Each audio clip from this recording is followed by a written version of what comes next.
நாட்டின் 77வது குடியரசு தினத்தை முன்னிட்டு சென்னை தீநகரில் அமைந்துள்ள பாஜக தலைமையகமான கமலாலயத்தில் தேசிய கொடியேற்றும் நிகழ்ச்சி நடைபெற்றது.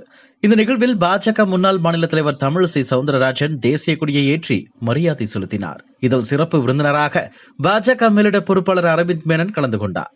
அதன் பிறகு தமிழிசை சவுந்தரராஜன் செய்தியாளர்களை சந்தித்து பேசும்போது, அரசியலில் அனுபவம் என்பது மிகவும் முக்கியமானது. நானும் அண்ணாமலையும் உச்சபட்ச பதவிகளை வகித்துவிட்டு அரசியலுக்கு வந்தவர்கள்.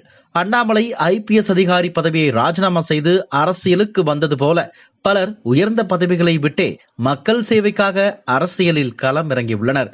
விஜய்க்கு அரசியல் அனுபவம் இல்லை. அனுபவம் இல்லாமல் நேரடியாக அரசியலில் குதிப்பது வெற்றியை உறுதி செய்யாது.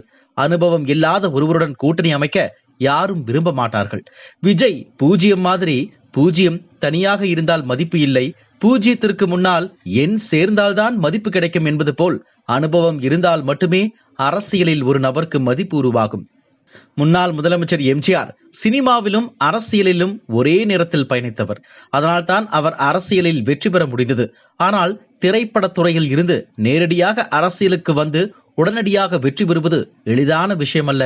எனவே நடிகர் விஜய் தனது ரசிகர்களையும் தொண்டர்களையும் ஏமாற்றும் வகையில் அவசர முடிவுகளை எடுக்கக்கூடாது. 2026ஆம் ஆண்டு நடைபெறவுள்ள சட்டமன்ற தேர்தலில் NDA கூட்டணி ஆட்சிக்கு வந்தால் விஜய் நிம்மதியாக அரசியலில் தொடரலாம். அதுவே அவருக்கு பாதுகாப்பான பாதையாக இருக்கும். ஒருவேளை திமுக மீண்டும் ஆட்சிக்கு வந்தால் கரூர் சம்பவத்தை மனதில் வைத்துக் கொள்ள வேண்டும். அரசியல் என்பது தனிநபர் முயற்சியால் மட்டும் வெற்றி பெறும் தளம் அல்ல. வெற்றி பெறக்கூடிய கூட்டணியுடன் இணைந்து பயணிப்பதே புத்திசாலித்தனம். விஜய்க்கு அனுபவம் போதாது. தனித்து விடப்பட்டதால் அதிமுக சரண் அடைந்ததாக பேசுகிறாரா என தெரியவில்லை.